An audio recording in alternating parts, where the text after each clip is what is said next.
Hello, everybody. My name is Darian Reimold. I am your host, and today we have our special guest, Alan Lehman. Alan. Thank you for joining us today on the We Were Penn State York podcast. I have known Alan for this last year as I have been a freshman on campus, and he has been a great mentor and a great advisor as well. So, Alan, please tell the audience a little bit about yourself, what you do here at Penn State York, and anything you'd like to share.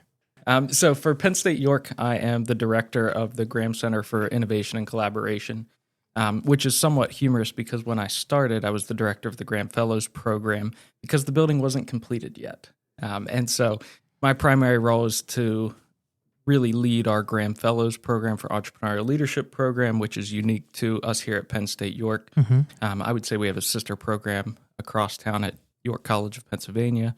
But in addition to that, being a go-getter when I started here, there was opportunities to get engaged in different ways. And so in addition to my role as director of the Graham Center, there's been some other fun things I've had the opportunity to do while I'm here at Penn State. Okay. So I have talked about myself being in the Graham Fellowship program at this point. Not a Graham Fellow yet. Correct. I still have some requirements to complete, but hopefully I shall complete them all soon.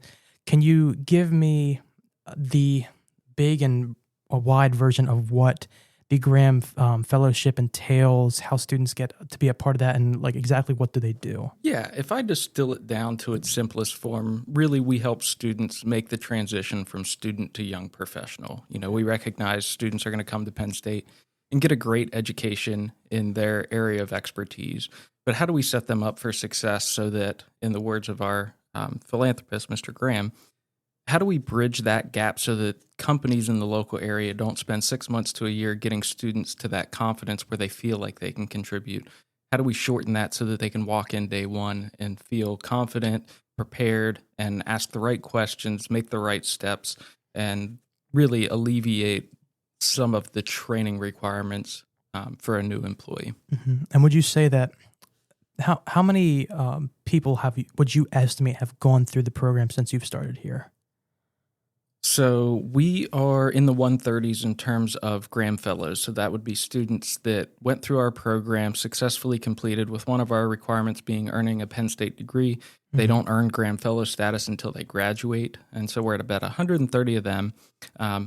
Our success rate of number of students who join the program that don't finish actually looks bad, something that I wish we could improve, but I think it helps keep the program at the level that it needs to be, recognizing that, not all students who join can complete it. I would tell you that is more of a student motivation than a ability to complete the program. Now, we have some students who will join junior or senior year or in their third or fourth year. And really that puts them at a disadvantage because of some of the coursework that needs completed.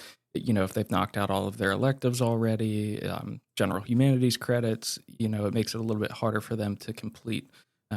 So 130 current, and I haven't run the numbers on our success rate, but I would guess somewhere in 60%. So add another 40% to that, that's probably the total number of students that we've interacted with. Okay, but even that 40%, they're at least getting some exposure to those professional tools that you have given them, even if they only complete one or two things, because it's more than just classes too. It's actually events that you have to attend, like the networking event. That's one of the best ones that I've heard about. That's the one that I actually need to go to.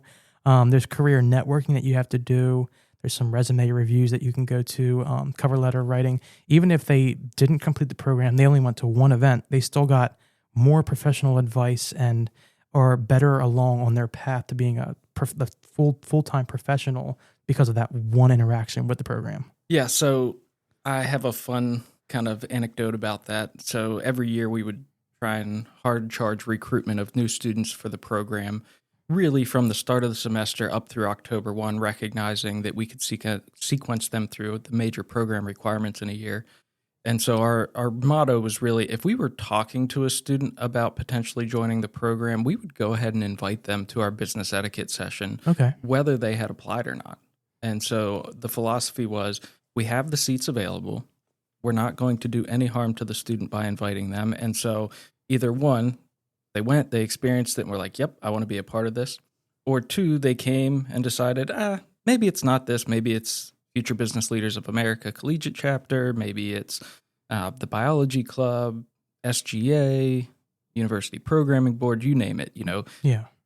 they figure out what they want to do, but they walk away with the benefit of having attended that program. They got the little first taste of it. And I did this program in high school. I was an ambassador for York County Alliance for Learning, YCAL. Yes. They're a great program.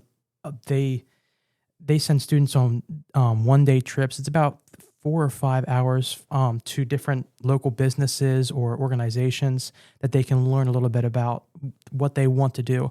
I did ones at Fox 43. I did one at the Belmont Theater, Dream Rights, and I'm a film production major. So those were like right up my alley, getting like to network with those certain people. It was awesome. And when I was an ambassador, I would lead the very first meeting among all the students and would say, this is what the program's about. This is what you should take away from it. And one of the things that I said every time, and some people might look at it badly, but I think it's a great thing.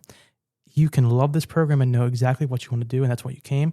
Or you can say, I really didn't enjoy it at all, and I'm not going to do this again. That's also a great thing you can take away, because now you know that you're not wasting time on something that you aren't going to fully take advantage of. And I think even if those 40% of students that did not complete all the requirements didn't do that, they still got something that they were able to take away. They are now on a better path, hopefully, for themselves. We would like to think so. I hope so. I do think so. So you mentioned that you also were involved in a few other things. You want to give us one of those? Yeah. So I think the launch box is the thing that, when I eventually leave Penn State York, sometime in the next year, will be really the success of the York launch box. Okay. And so when I started in 2019, I was explicitly told in my interview process, like, hey, we don't expect you to do this. This is something else. It's separate. Some of it has some of the lines have been blurred between the two at the time.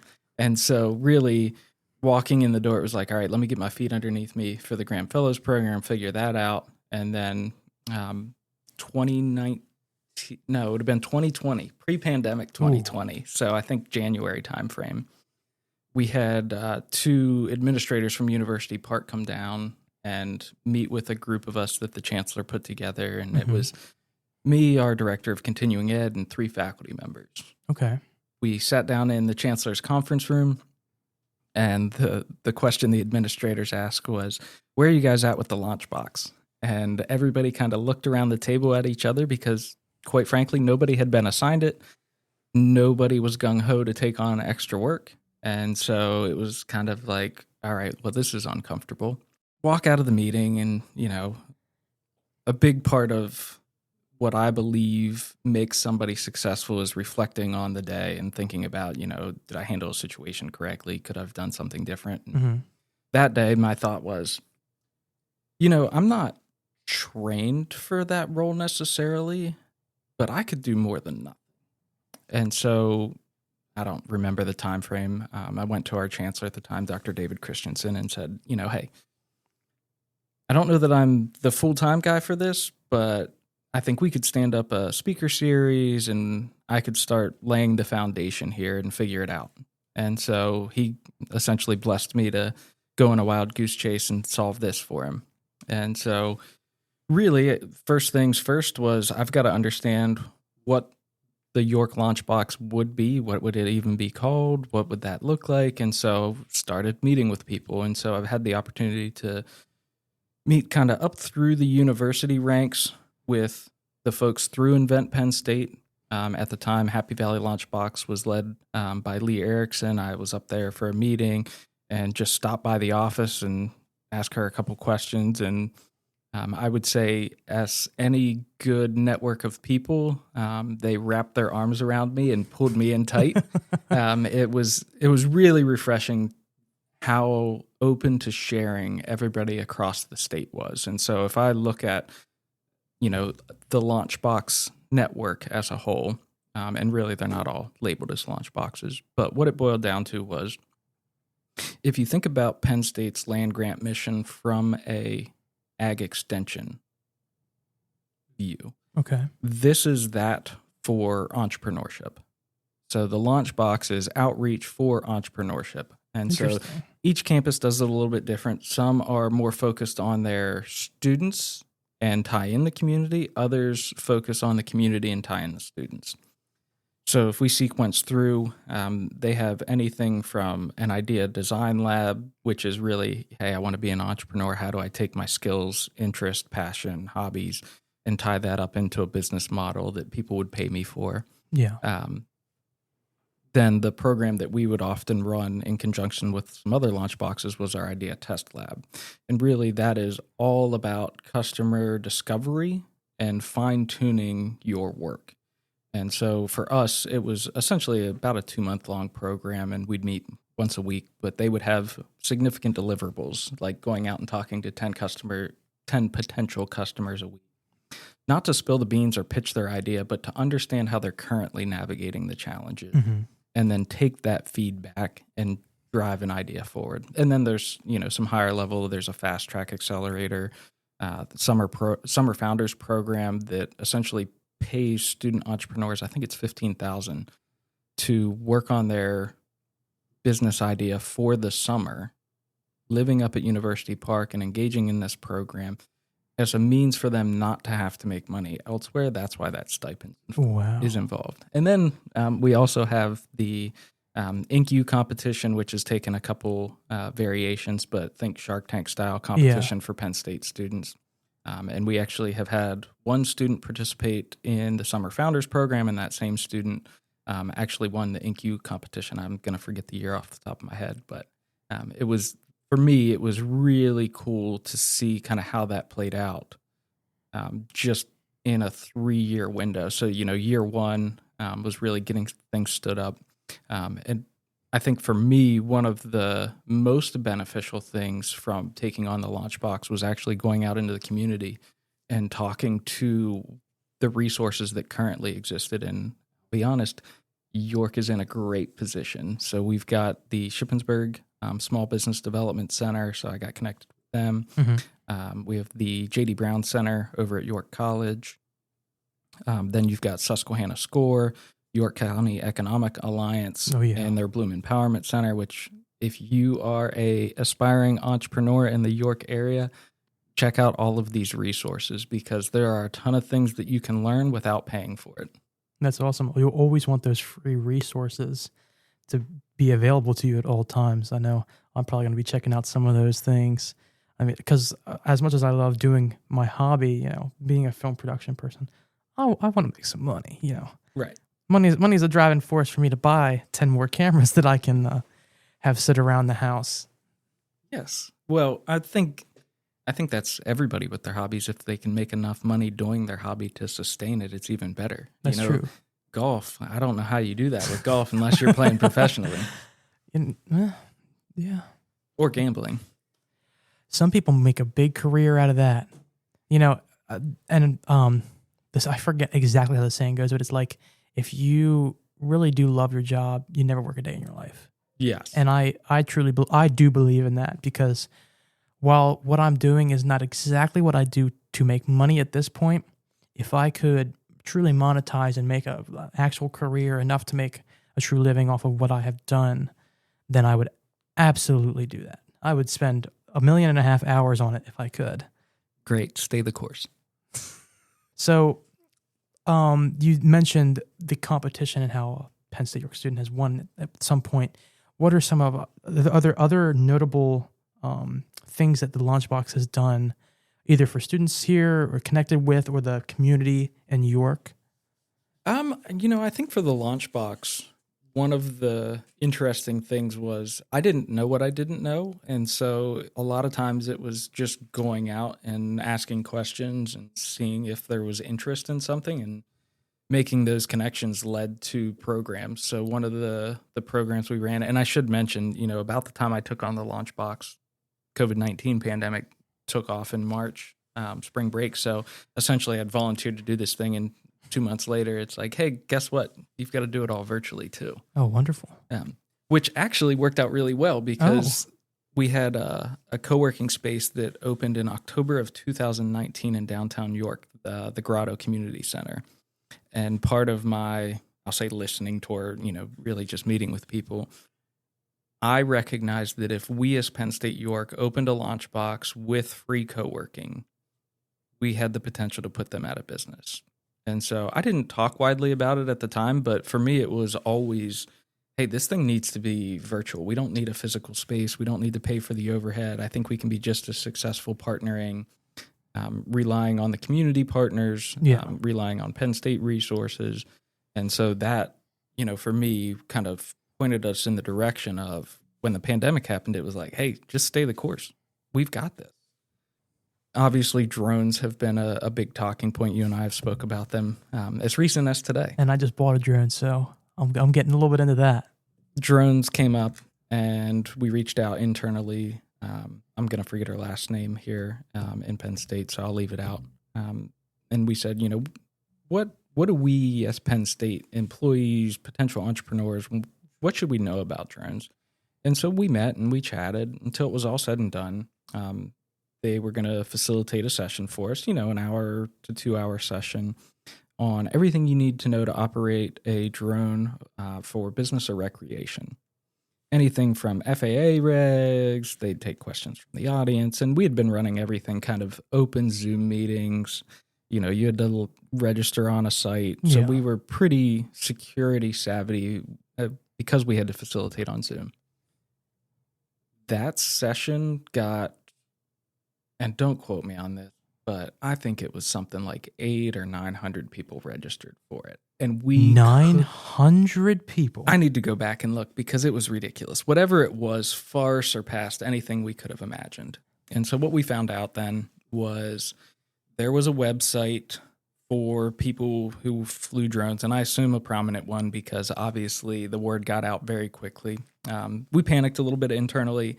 So these were just random people across the nation, to include people with FAA email addresses, which heightened the importance of getting it right.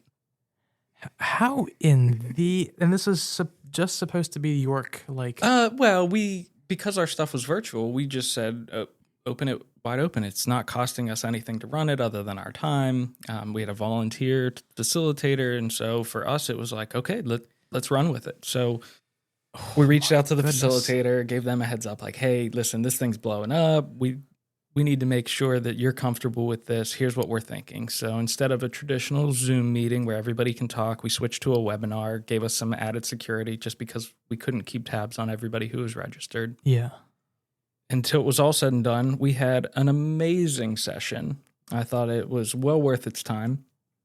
We, towards the end of the session, actually brought some of the attendee participants into the room, including some of the FAA individuals who were happy to answer questions from their perspective. And I think there were a couple questions, obviously, that evening that got fielded that it was kind of like, I don't think the regs say anything about that. Interesting. Very interesting. And how many, so in the traditional Zooms that you had, how many people usually attended those? We would always tell our facilitators, like, we're hoping between 20 and 30. And, a lot of times it was 15. And so to ramp up and see, now, I think our attendance rate that night was something like 60%. But at the end of the day, we were very pleased that we brought something to our local community that had a much larger impact. And shortly after that session, I got a call from an elementary school in Dover, Pennsylvania here. They wanted somebody to speak about drones, just a quick little blurb for them during their STEAM Challenge Day, I think it was called. And so I ended up speaking to a classroom of elementary school students about drones. I'm not that guy. That's not who they need me to be here at Penn State. But when you get the opportunity to help out a local school district, you jump at it. You became the drone guy for a day. I did, yeah. And it obviously 2020, it was virtual, so not even like I had to make a trip off campus. I just pulled the computer up, and there we go. So you've told us a little bit about the Graham Fellowship Program. You've told us a little bit about the Launchbox. What else are you involved with here on campus? Well, I have to start with the equipment we are currently using because that was kind of a throwaway idea at one point. So one of our librarians here at the Penn State York campus, Joel, who is, I believe, our research librarian, and that's not the official title. But He has a lot of different titles around the yeah, around the there's more mix. words there. And so Joel had talked about a previous college he worked at, and that he loved that they had a radio station, and we recognized we're not a large enough campus to man a radio station, and there would be lots of strings attached and guidelines that we'd have to fall between. But we said, hey, podcasts are obviously an up and coming platform. What if we got the equipment, and once the equipment's here, we'll find some students and we'll get this thing running. Mm-hmm. So we started the conversations. We did a little research, figured out kind of what we would need, what it would cost. So as I stand here, we've got 4 microphones, 4 headsets, a soundboard, and Darren, you probably know what anything else is called, the stands and everything. Oh yeah, it is a really nice setup, and I had honestly when I came in here at the very end of this last year, I had no stinking clue what any of this was. I mean, I had a general idea. Like I'm a pretty tech savvy person, but I looked at the board and I said, I don't know what this means. So when Nihar and I did our very first episode of this, before we even recorded, he was telling me this is what this button does. This is what this button does. And we had about half an hour conversation of this is just everything you need to know. I was like, Here's how you do it. Good luck. So we kind of really just found the baseline, anytime there's up and coming things like podcasting, they sell the 2 mic kit and the 4 mic kit so that, the novice can just get online and buy it. And so we found it, and then we started talking to some colleagues internally to say like, hey, is this in fact what we need? Does this make sense? And then we had to figure out where we were going to put it. And so obviously Penn State has the One Button Studio. We thought, hey, if that's not getting used heavily, could we add a piece of technology in there? And then if the use rate goes up, we'll find a new spot. But essentially, the only thing I think looking at this here is the table was not purchased as a part of this order, and that's because they had an extra one here. So it's on wheels. We can move it to a new room if we need to. But what was great about that is, we had dreamt it up. We had kind of started having the conversations, and then we thought like, you know what? We'll apply for a Women's Philanthropic Network grant, and that's how we'll fund this. It'll be a drop in the bucket. I think it was less than $1,000. And so like this seems like an easy ask. But Penn State York doesn't own the One Button Studio. That is Media Commons at University Park. And so if we were going to add equipment to that space, we felt like we needed to reach out to them and have the conversations, make sure there were no major concerns. And sure enough, we reached out and said, hey, here's what we're thinking. We think it would be, a great opportunity for students. What are your thoughts? So emails got sent back and forth till it was all said and done.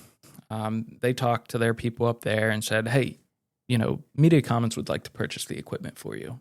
So there were now no barriers to our entry to getting podcast equipment. Here it is. So we said, yep, go ahead. And then everything came in. And I think sat in a box for months until we had really garnered some student interest. And the boxes are still sitting next to the equipment right now. The boxes are still in the room.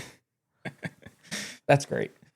So essentially, I guess, was it just last year, Nihar kind of took lead and started getting people together. And I don't know that anything was recorded for public consumption at that time. There were some private sessions that they had recorded. Right. But for me, it's one of those things that, yes, the end goal is a produced podcast episode, which we now have. Awesome work to you and Nihar. Thank you. But really, there's so much work that goes on behind the scenes getting to that point that, and I'm sure I'll butcher a quote here, but essentially, if people knew how hard you worked to get where you are, they wouldn't want to be where you are. And so I think for people, I'll leave some wisdom here. The people that you view as successful, you don't know how hard they had to work to get there. Even if it, from the outside, appears that things were handed to them, there's the potential that they worked their tails off to get to the level of success that they're at now. Absolutely. And unless you're willing to work as hard or harder to get there, you may want to adjust your goals. Yeah. I mean, so in my case, it wasn't that hard to get this set up because of the actual physical setup. Everything's already here. There were 2 years worth of work before you. Exactly. So I kind of inherited some of this hard work and grunt work. And I was like, this this seems pretty fun. I'll do this. But some of it is, really finding the right person at the right time for the right opportunity. Exactly. And I feel like we've nailed that piece somewhat serendipitously. Had you not been a first-year student last year that Nihar could pass this off to, would we have episodes at this point? That's a great question. That is a very great hypothetical. I mean, if I was a third year, would I have still done this? Because I would have been graduating. Right. Is there anything else that you are involved with on our campus? Oh, I've tagged into some things here and there. When the voluntary separation happened, we lost a bunch of employees in admissions. I had kind of had some conversations preemptively within our department that was like, hey, listen, with all these departures, we may have to roll up our sleeves and pick up some added duties. And so I had the opportunity to support the Lion Ambassadors as their club advisor for a year, which was a lot of fun. Great group of students. You would not believe the energy they bring to an open house at like 8:30 in the morning. I had a couple of people that I have since become friends with. When I did my tour here, it was like they just treated me like I was just another person on campus, which is a good thing. Like they didn't treat me like I was an outsider, like, oh, you're a high schooler coming into this college campus. Huh? Well, and what was great is they brought real authentic questions. And so, after the announcement came out that York was on the list of campuses to be evaluated, whether for reinvestment or to close, they were in the meetings asking the questions, how are we talking about this? And I said, I think, we've got to be candid about the situation, but we can talk about the benefits. And obviously 2 years for a 2+2 student, that wouldn't make much of a difference. And so that group coming forward with questions was really helpful because I could take them back and, we weren't the only campus on that list. And so there was a lot of learning throughout the state. And again, a community of practice. The Lion Ambassador Club Advisors had I think theirs was a quarterly meeting as well. And so we could get on and ask some questions and really go from there. But that club has done some incredible things over the year from they set up our virtual tour on campus. So if you notice the QR codes on the outside of the building, that came from a Lion Ambassador. Now, I say Lion Ambassador, recognize that most of our students that do things like Lion Ambassadors are probably involved in 2 or 3 other things. We had some that were volleyball Lion Ambassadors. We had some that would do Lion Ambassadors, FBLA, and Graham. And so we're talking about really good students who are coming to the table with these questions saying like, hey, how do we navigate this? And so our club president at the time had them do some role plays. And interesting. Got to be a little bit of a turd as the touree or the visitor, I should say. And so you could give them a hard time and see how they'd respond. And, anything from, if a student comes up, this campus feels really small. What am I going to do for fun around here? Oh, there's a lot. Right. And so for them, it's like, hey, you're here, you're doing it. Just to talk to them about your experience. Like, hey, I don't know what your interest is, but based on my interest, here are the things I've been able to get involved in. And if you've been on campus for 5 years, now most of our students have, by the time you hit, I would say 4 to 5 years, if you invested the time to get to know this campus, if you met somebody who had an interest in the campus, you could ask them a couple questions. What's your major? What are you interested in? What do you do for fun? Right? You could generally tie that back to something that was happening on campus. Absolutely. And I can recall we had a first-year student last year. It was summertime. He had been admitted to University Park, got the bill, and it was kind of like, uh-oh, I don't know if University Park's the right choice for me. Is there any way to save money? So he and his mom came for a visit. I happened to be in the building when they walked through on their tour, and I think we spent about 30 minutes chatting, and until it was all said and done, that student is here on campus. He's in the Graham Fellows program. And doing a bunch of other things. So that's awesome. Literally just one single interaction determines that. And those are the ones I like though, because we have found over the years that, I'll meet a student during weeks of welcome and they won't apply to the program until I've interacted with them 5 or 6 times, which is insane. I was pretty hesitant. when I said this last episode, I think. when I was in high school, I did marching band. I loved it. And in my last year, I was the drum major. I led our entire band. But when I was in 8th grade and they were saying, okay, they were like sending down people from the high school to recruit us. I was like, no, I'm not doing this. This is not happening. And then they're like, just try it for a year. I was like, fine, we'll do this.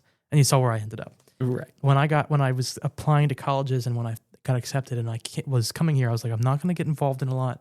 I just want a nice, leisurely Penn State experience. That went out the window real fast. No, well, and I think that's really one of the best parts of Penn State York is if you want to hide, you can come, go to class. When you leave class, you leave campus, you go home, you go to your job, you do whatever you want to do. I worked with a student who had done dual enrollment. I think they were in their 2nd year here as a full-time student. Didn't know we had a gym, didn't know we had a dining facility, and I'm shaking my head like, how did this student get this far into their academic program and not know those things existed? But if all you do is come to class and you have other priorities, whether that's, family obligations or you got to work a full-time job because you're paying for school, those are the things. And you had said about being hesitant to join the program. Sitting here talking about it, I had the thought, I think our sales pitch is too good.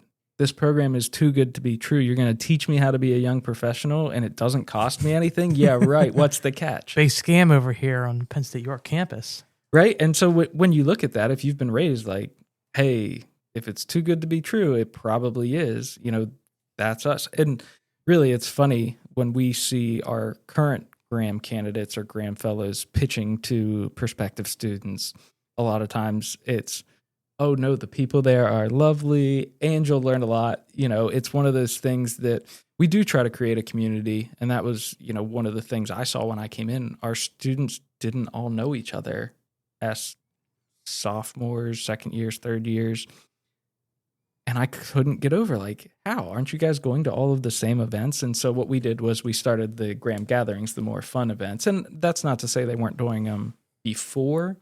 But we put a little bit more emphasis on it. We stood up a student advisory committee to help us plan things. Yep. And that has ebbed and flowed kind of throughout the years. Now we just do more surveys.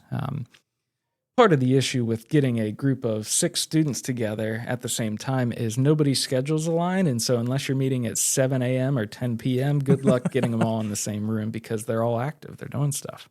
That's the problem with having so many great students. That's right. Is that they're doing greatness elsewhere and you can't get them in the same room. One of the students I can recall, I got on the website, Penn State York website, went to the clubs to see, who all was leading which clubs. We had a student in the Graham Fellows program. She was the club point of contact or president for 5 different clubs. Holy moly. She needs to take a break. She was basically the mayor of campus. So she could not walk into a room and somebody didn't know her name. Yeah. Just impossible. And I think part of that's obviously our size, but when you get involved and you engage and you do a good job, people recognize who you are and thank you for your efforts.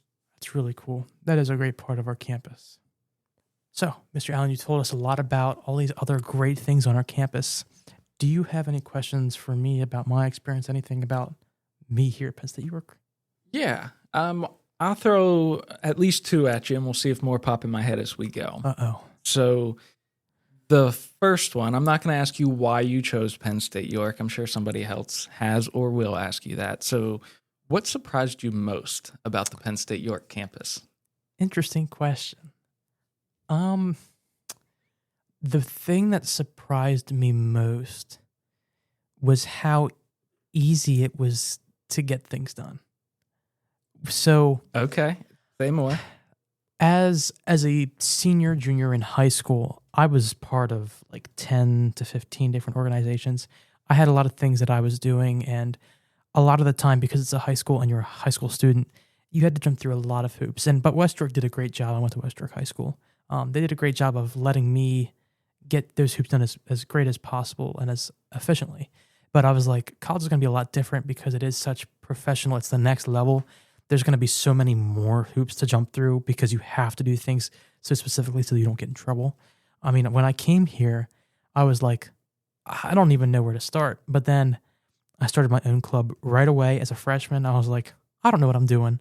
Like second week, I'm like, yeah, I'm starting a club.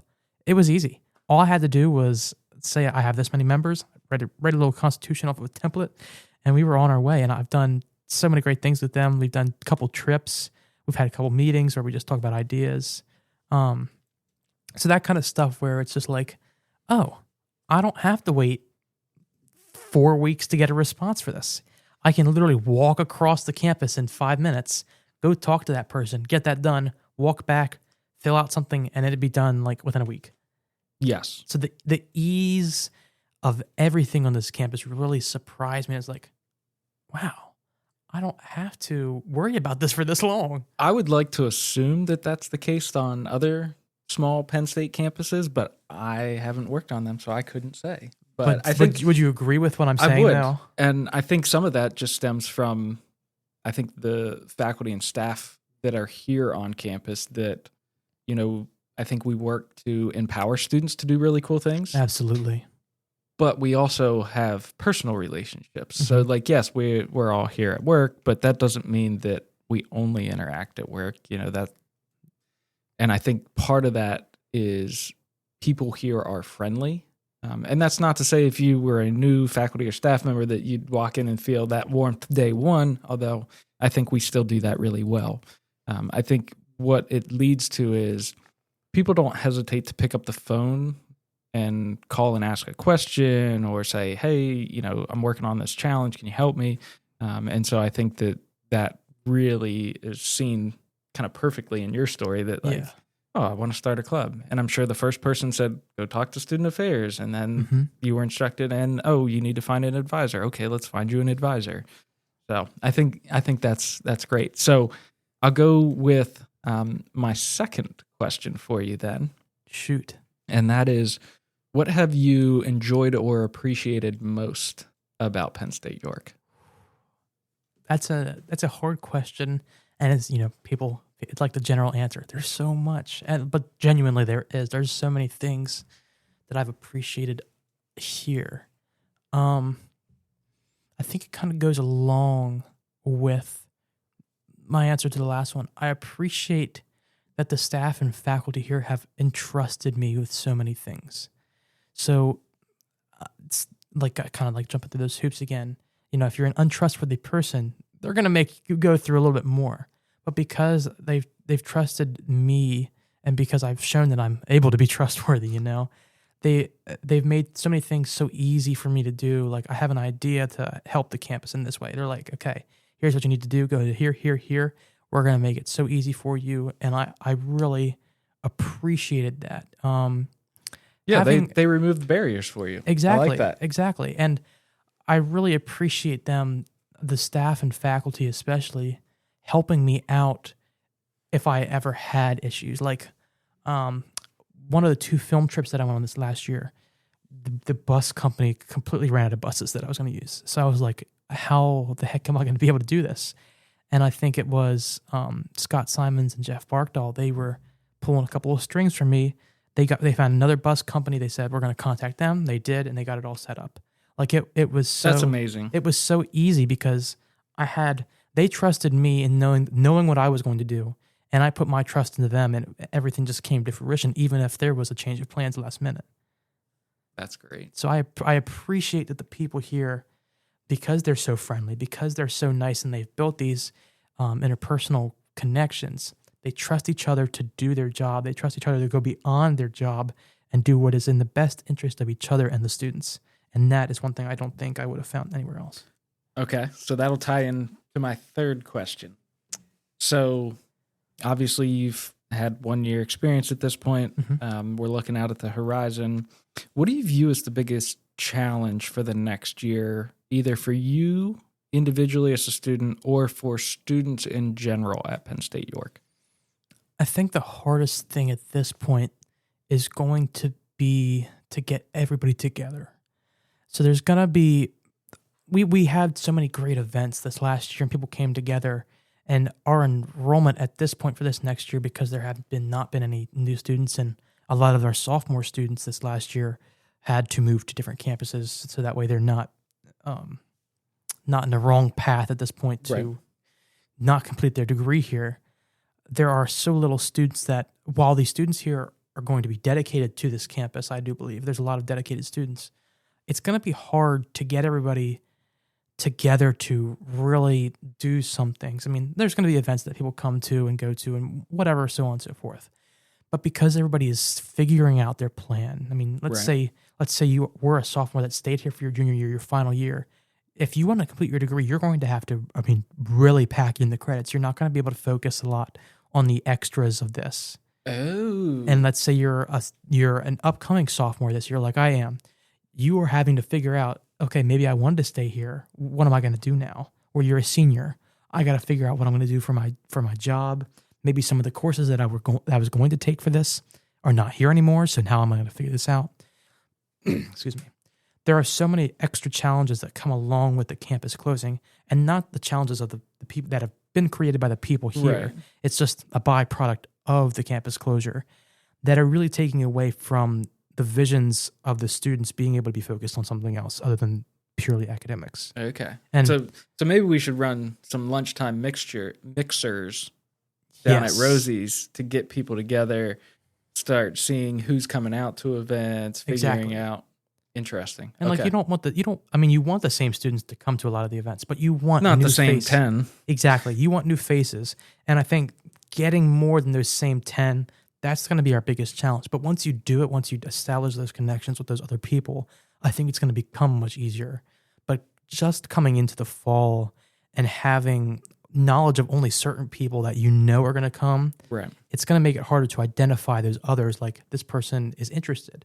You really have to dig deep to find those people initially before the rest of the way becomes smoothly paved and easier to navigate, because everybody's on the 6-lane highway at this point. Yeah. So how do we merge into the 2-lane highway and make it simple? Well, and I think I talked about the pandemic at the beginning of this. We all adapted to a new normal probably 3 times throughout that process. And so this is just the next year's new normal that we have to create a culture of, I'll say, engagement and camaraderie to help everybody succeed. Yeah. And I don't think the challenge can't be overcame, because I really do. I think with the proper structure and the proper work, this last year could be beautiful because those students are so dedicated. You'll really have a connection with each other, and they'll really bring some beautiful things to this last year, make it the best, give it a bang before it goes. I think we just set realistic expectations. Yeah. Right? It's not the best year ever because we're not going to have the student body we're used to having, but I think we can have an awesome year if we can figure out what the right path is to make sure there's engagement opportunities, there's opportunities to go out on trips, which may be easier, at this point, instead of, 800 students vying for 20 seats on a bus or something. Now it's, let's say, 300 students vying for 20 seats on the bus. And so your access, I think, has increased. And honestly, food costs will go down when we do something like Lion Palooza or Global Eats, where we try to get, at this point, if we could get everybody on campus to come to a Global Eats, that would be a really fun program. And we might even have enough seats in Rosie's at this point. Yeah, that's true. I just think getting those people there is the biggest challenge. You have to identify so many different factors. And I think with proper accommodation for those students and for those events, like you said, it could be an awesome year. And I do think it will be. There's so many dedicated people, like I've said, on this campus that they will put in that work to figure out how to run everything, and it'll be a really good time. Yeah. Well, here's to a successful year. Absolutely. We are Penn State, York. Thank you, Alan, for coming on. You're welcome. Have a great day, everybody.